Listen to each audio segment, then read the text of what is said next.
When the bullies mocked Jennifer, Quinn finally ran out of patience because she was the love of his life.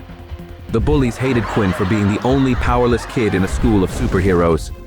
All his life, Quinn had learned to ignore their cruel jokes. But today's cheap shot at Jennifer was the last straw, prompting Quinn to challenge Troy, the most powerful superhero at their school, to combat, unaware that he was making the biggest mistake of his life. Stay down. I'll make sure your cute girlfriend will be screaming my name tonight. Quinn hurt all over, but he picked himself up and faced the 7-foot-tall Troy. To many, Troy was the handsome star superhero of the academy. To Quinn, he was his worst nightmare. Where is Jennifer? Clearly not by your side any longer. After I've beaten you by midnight, I'm sure she'll have forgotten who you are. Talentless Talon. Quinn clenched his fists. I may not have any superpowers, but what I have with Jennifer is real. Troy levitated into the air. Balls of fire danced above both his palms. Great. Why don't you use your feelings and I use my superpower, and let's see who wins the Apex tournament. If you can defeat me, I won't lay a finger on Jennifer again, even if we both know she'll be begging me for it. Quinn could not contain his rage anymore. He lunged at Troy with nothing but his naked fists. Half of his shirt had been reduced to ash, revealing a skinny, pale chest. Ember atop his head burned through his hair. Troy was thrice his size, literally, but Quinn fearlessly attacked. He swung his fist in the middle of the arena boxing ring, but Troy simply smiled. A blast of fire shielded Troy and sent Quinn flying. Before Quinn could rise, Troy leapt into the air and slammed his body down on Quinn. He put the weak freshman in a chokehold. Look who's shown up. Quinn's eyes darted out of the boxing ring, where he found Jennifer, looking back apathetically. Jennifer, Troy and his friends did something to you, right? Did one of them use telepathy? I'll save you. I promise I'll save you. Save me? No, Quinn. 1, you can't save me. And 2, I don't need saving. We're done, Quinn. I'm with Troy now. Quinn grimaced in pain. Why? We've been friends since we could walk. We've been dating for 10 years. Why did you cheat on me? Jennifer's eyes glowed purple, highlighting her rage. Everything was good. Did you know how difficult it was being the girlfriend of the biggest loser in the academy? You're powerless, Quinn. Look at yourself. You can't protect yourself, much less put up a fight. This was your last chance to prove yourself against Troy. But look at yourself. Quinn felt Troy's chokehold tighten. He flailed, trying to release himself, but Troy's grip was steel. Yield already. You know you want to. Just tap out. Quinn refused to. He squirmed like a little worm, and the whole stadium burst into laughter. Jennifer shook her head, feeling the second-hand embarrassment. He was losing consciousness, but he had some fight left in him. But then, a flaming fist slammed into his face, and the last thing Quinn remembered was Jennifer turning away, disgusted. Everything went black. Quinn had lost the match in humiliating fashion, but little did any of them know the tables would be turned very soon. Later that day, battered and bruised, Quinn reached outside his dorm room. He felt something poking on his leg. He yanked the jewelry box from his pocket. It was his grandmother's wedding ring. He was going to give it to Jennifer as a promise ring. He couldn't afford to marry her yet, but maybe in a few years. But now, it was worthless. Stupid ring! In a daze, he threw the velvet box down the hallway and it crashed against the far wall. When he realized what he'd done, he snapped out of it. He ran to the end of the hallway and scooped up the ring. Thankfully, it was all right, still in one piece. Only the jewelry box was destroyed, so he stuck the naked ring in his pocket. But just then, his phone pinged with a message. The message was from an unknown number. Quintalon ISA Base 039G. You have 24 hours to pick up your belongings, or they will be incinerated. An escort will arrive to pick you up at your home at 0800 hours. What the hell? Is this even real?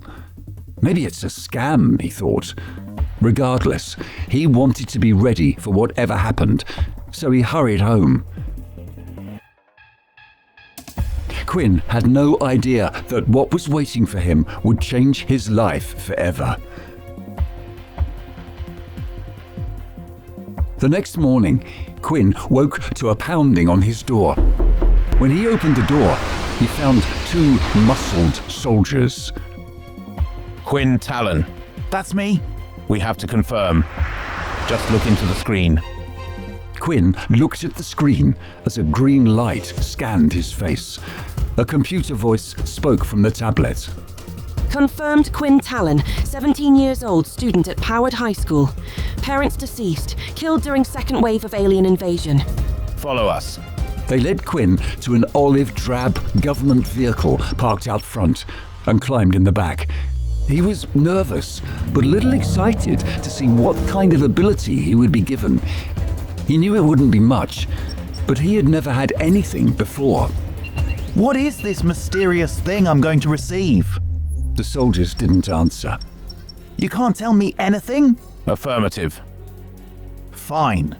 He sat back in the Spartan seats and watched out the window as the vehicle sped across the city to a heavily fortified military base. Wow. Quinn said, taking it all in. The walls around it must have been 20 feet tall, ringed with plasma grenade turrets. Where are we? The armory. Outside the gate, the vehicle was inspected by both X-ray scanners and bomb-sniffing dogs. It seemed like soldiers were stationed everywhere with guns sighted on Quinn. Everyone seemed ready for an imminent attack. When they were finally cleared, the massive titanium gate lumbered across. Inside the massive walls, there were more soldiers and superheroes rushing about. The vehicle stopped in front of a low-slung concrete bunker. This is the armory. Go inside. You'll get more instructions. Quinn exited the vehicle and strode to the front door of the building. But as he reached the door, he was launched backwards several feet. What the hell? He realized that as he had reached the door, someone else had been exiting. Then he saw a gorgeous young woman exiting. She must have powers, because just one push from her had sent Quinn flying. Watch where you're going, loser. Quinn stood up, brushing himself off. Sorry, I didn't see you. I wasn't using an invisibility cloak, dumbass. As they were talking, a soldier approached in a pristinely pressed uniform. Her polished silver name tag read, Bridger. She hurried to the woman's side. Scarlet, are you okay? I'm fine. This weak-ass loser might be hurt, though. Bridger looked over at Quinn. What's your name and serial number? My name is Quinn Talon, but I don't have a serial number, at least not that I know of. I got a message about a vault. Quinn showed her the message on his phone. This must be some kind of mistake. Level zeros aren't allowed inside. This loser is a level 0. You gave me a bruise on my forehead, you punk. Sorry. Scarlet's face turned 3 shades of red. Sorry. She stepped over to Quinn and raised her fist. But suddenly, an older man in a bespoke silk suit strolled over. Scarlet.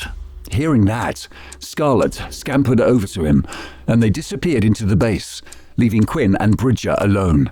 I don't know if you have anything in the armory, but you can proceed in and check. Good luck. Quinn strolled into the strange building with stale, humid air. Hello? Inside the armory, Commander Miller was leaning against the wall, looking at his phone. Commander Miller was responsible for every ability book in the armory, especially those reserved for special clients. But when he saw Quinn, his expression froze. He was certain that Quinn was not one of his special clients, nor was he a relative of one. I'm here to get my ability book. You have one of our cards? No? I'm sorry, sir. We can't give out ability books without a card.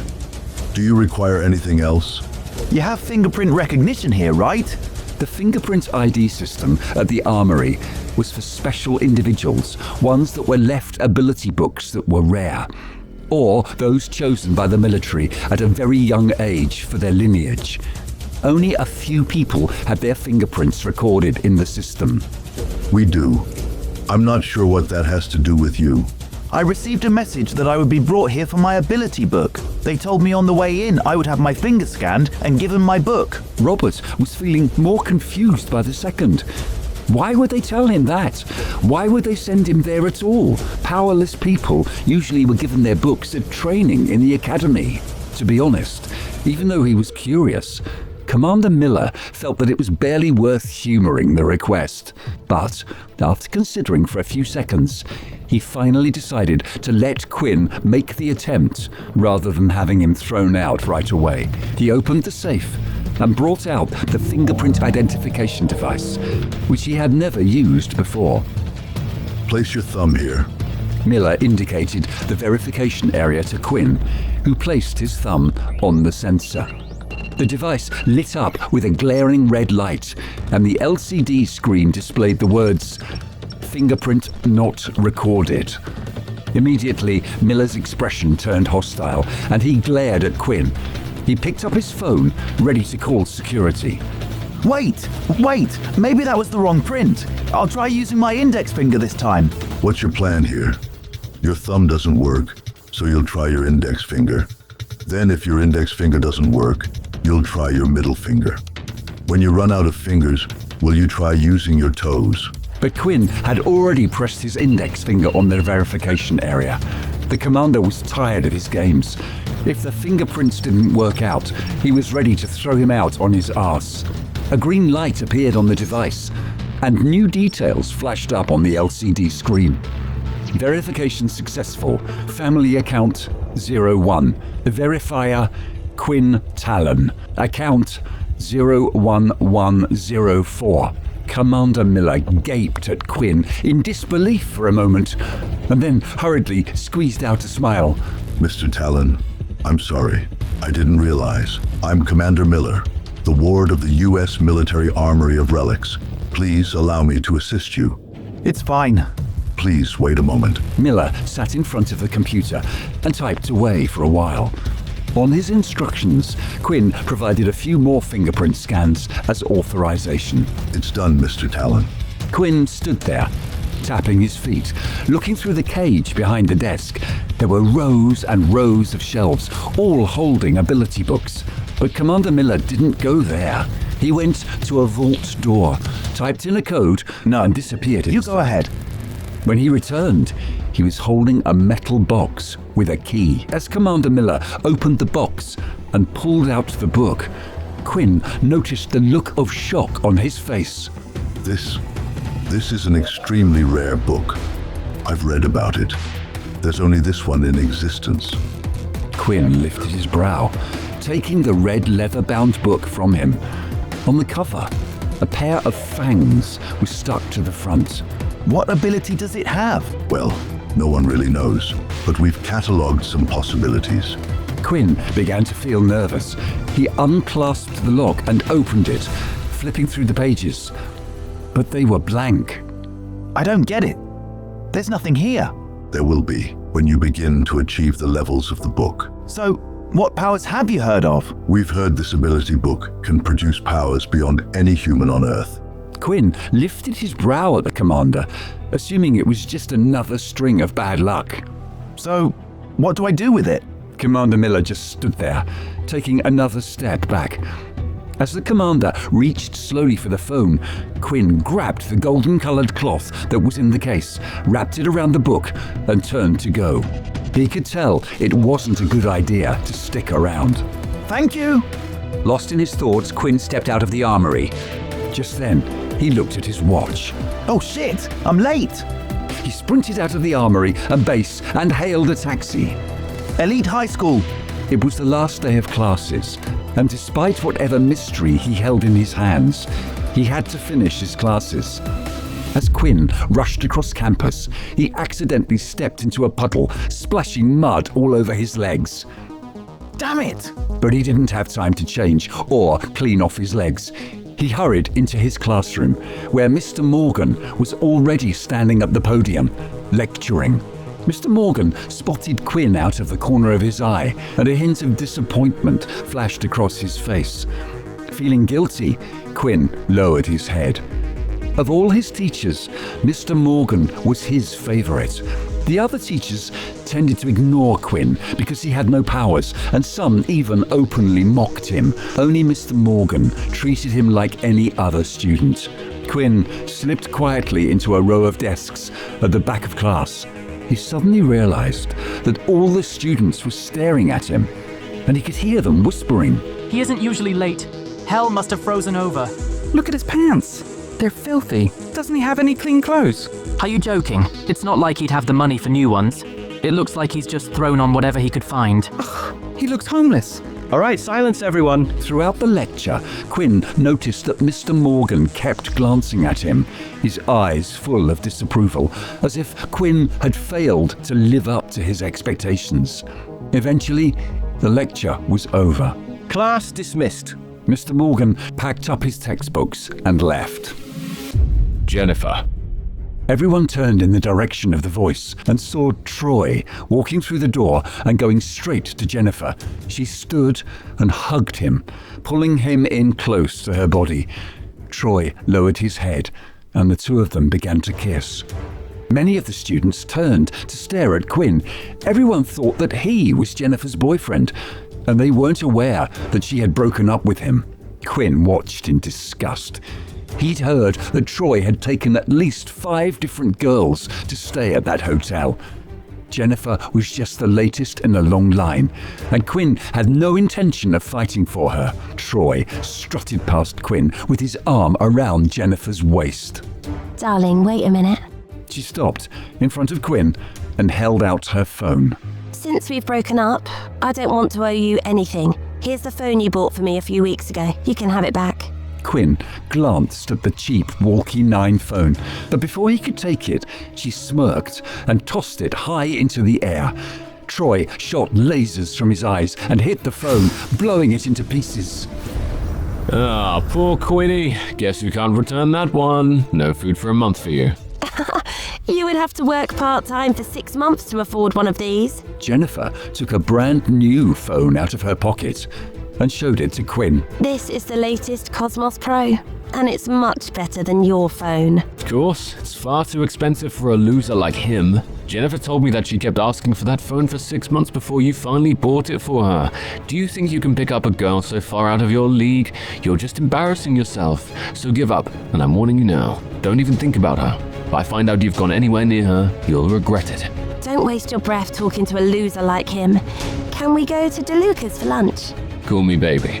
Baby, let's go. She flirted with him right in front of Quinn. In the middle of it, a beautiful young woman with a purple streak in her hair stood up. Jennifer, have some class. You're taking this too far. I never thought you'd break up with Quinn, and I'm ashamed of you. Why do you care? Look, people break up all the time, that's your prerogative. But you don't have to rub his nose in it at every opportunity. Quinn never hurt a fly, and all you're doing is trying to hurt him. You're right about one thing. Quinn never hurt a fly. Probably because a fly would hurt him. You're a heartless bitch, Jen. Just leave Quinn alone. Why? Do you like him? This isn't about me. Yes, 1,000,000 times yes. What's so wrong about liking money and power? That's what makes the universe go round. She stuck her nose in the air and grabbed Troy's arm. Come on, baby, let's go. These 2 urchins disgust me. Layla turned to Quinn. You all right? Yeah, it's not the first time I've heard those things. Layla strolled over to him and hugged him. You're better off without her. You've seen her true nature, and she's not worth being upset over. I'll be okay. Thanks for standing up for me. Come on, to celebrate being free of that bitch, I'll treat you to dinner. Don't argue. How about a nice place somewhere off campus like DeLuca's? DeLuca's was an upscale Italian restaurant, and only the most powerful students at the school could afford to eat there. It was also Jennifer and Troy's favorite place. Maybe another time? I don't want to bump into Jennifer, but one day I'll take you out, okay? Inside, Quinn wanted to scream. This was his Achilles heel. He just didn't have the money to do what everyone else did. Seeing Layla's disappointment made him even more embarrassed. I gotta go. Little did he know, his whole life was about to change, and he could take Layla to any restaurant in the city.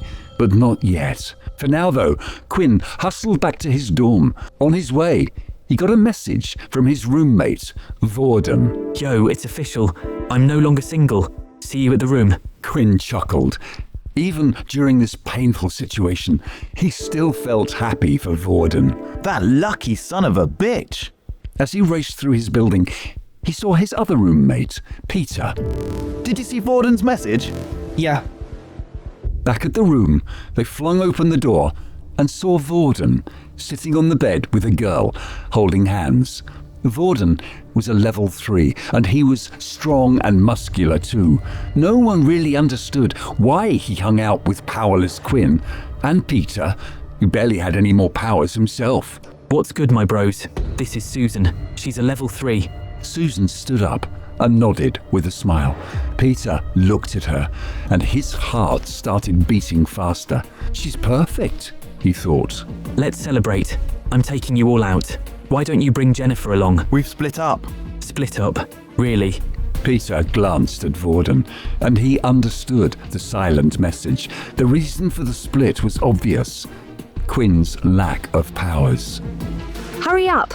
Susan looked at her phone and then raised her head. My roommates have already left for the restaurant and they're all quite impatient, so don't make them wait too long. Okay, then you guys get cleaned up and changed and then we can get going. Now come on, let's wait for them outside. Vorden stepped outside the dormitory with Susan and turned to see her standing with her arms crossed. What's wrong? Aren't your roommates a little too unpowered? I mean, Peter is not very handsome and obviously not rich enough for any good ability book. Quinn isn't bad, but I've heard people teasing him. He's powerless.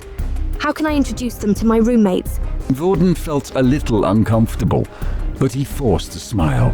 It's just a meal. It's not like it's a blind date or anything, so why do you care so much about their powers? Do you think my friends are just coming for the food? I know them. Although they didn't come right out and say it. They're hoping your roommate's a good boyfriend material. I've shown them your picture, and they must think that your friends are like you. Then blame me, because I didn't tell you they're all underpowered. His smile was a little bitter. He'd been assigned to Quinn and Peter's dorm because the others were full, but he liked them. He protected them. Why don't you tell your roommates that the meal is cancelled? They'd probably just end up embarrassed if they went. Cancel it? No. If he cancelled now, it would be awkward. Wouldn't that just make things worse? Fine then, but I'm not responsible for whatever happens. Just then, she received a call from one of her roommates. Scarlett, you two are there? How is it? When we get there, you'll see for yourselves. All right, I'll hurry them up. Just wait. As she was talking, Quinn and Peter came out of the dormitory. Vorden, see how good I look? Peter gestured to his half-sleeve shirt as he looked at Vorden expectantly. Cool. Vorden smiled. Thankfully, Peter hadn't heard Susan trying to cancel the lunch. If he had, it would have been a blow to his confidence. Vorden looked at Quinn, who had followed Peter out. He frowned. Quinn, why haven't you changed? What about my friends? Can't you get dressed up for them? Quinn looks fine. What do you expect him to wear? He's not Vorden, and he's never gonna look like him. Susan shook her head. Her roommates were going to be very disappointed. This was going to be a disaster. Fine, but just don't bring up your levels, okay? Let's go. They all followed her out of the dormitory. Scarlett and Stacy sat at a table in La Belle Vie. All of them were pretty, and it was clear they came from good families. Scarlett, there's a lump on your forehead. What happened? Oh. Scarlett touched the little mark, her sweet face looking a little angry. Don't remind me, Stacy. Remember how I said I went to the armory with my father to pick up my new ability book? Well, I met a powerless dumbass who got in the way of the door. Ouch! Did he at least apologize? The armory is usually a place only for the most powered, right? Scarlett used her phone to take a picture of her head and then checked it. Thankfully, the lump was not too obvious. He did apologize. I was a bit stunned when I saw him there. You know what kind of people the armory is there for, right? You mean those with the strongest powers? So, this guy didn't belong. Exactly. Scarlett, tell me all about him. Later on, when the sergeant came over, she found out that the guy didn't even have paperwork. I think he was just an idiot who went there thinking they'd give him something out of pity. Maybe he thought that just anyone could get an upper-level book. If I'd done that, I would have died from embarrassment. After all that, I didn't even look at him and just left with my dad. We'll see if he dares to try it again in the future, or if he dares to show his face anywhere. They might have thrown him in the brig for all I know. Probably better that way. Let's stop talking about him. I never saw him again anyway. Why isn't Susan here with the others yet? Seriously. Scarlett picked up her phone and frowned slightly as she looked at the screen, displaying her chat with Susan. Her boyfriend is rather handsome and quite muscly. Just my type. If one of his roommates looks like that, don't fight me for him. You little slut. Little did they know, Quinn and Peter were the lowest of the low. A short time later, Vorden, Susan, Peter and Quinn arrived at the fancy restaurant. When Quinn peeked inside the stylish interior, he noticed the snobby young woman he bumped into at the armory. Damn it! What? Oh, jam it, I said. I think I jammed my finger in the door. Maybe I'll go to the bathroom to run it under some cold water. Suit yourself. Meet us at the table. As Vorden, Susan and Peter strolled over to Scarlett and Stacy, Quinn peeled off from the group and ducked into the bathroom. He didn't want to deal with that stuck-up woman again, but what could he do? Alone in the bathroom, he took the mysterious leather book out of his bag. Why can't you help me? But the book did nothing. It just seemed to stare back at him. This is ridiculous. He launched the book across the bathroom and it smashed into the tile wall. Then Quinn yanked the ring out of his pocket that he had meant to give to Jennifer, his grandmother's ring. He held it in the air, twisting it in the light. Quinn suddenly wondered if it was the cause of all his problems. I hate everything! That's when he noticed something strange. After crashing off the wall, the ring hadn't come to rest on the floor. It rolled slowly towards the book. What the hell? The ring slipped onto the cover and fitted into a tiny indentation. An explosion rocked the bathroom, blowing sinks off the wall. Right then, there was a knock at the door. Sir, is everything all right in there? A man asked in a French accent. Quinn scrambled to the door and locked. I'm fine. Everything's fine. That's when the book flipped open and an ancient voice projected from the pages. Quinn Talon, your system has been activated. What? Your system has been activated. There was a long pause. You can have your girlfriend back, or you can save the universe. And that's when Quinn made a decision that would change his life forever. What happened? What was the system and book that Quinn accessed? What did Quinn choose? Would he ever get revenge on Jennifer and Troy? And more importantly, did he now have powers? To find out, listen to My Vampire System, the spellbinding hit web novel, now streaming exclusively on the free Pocket FM app.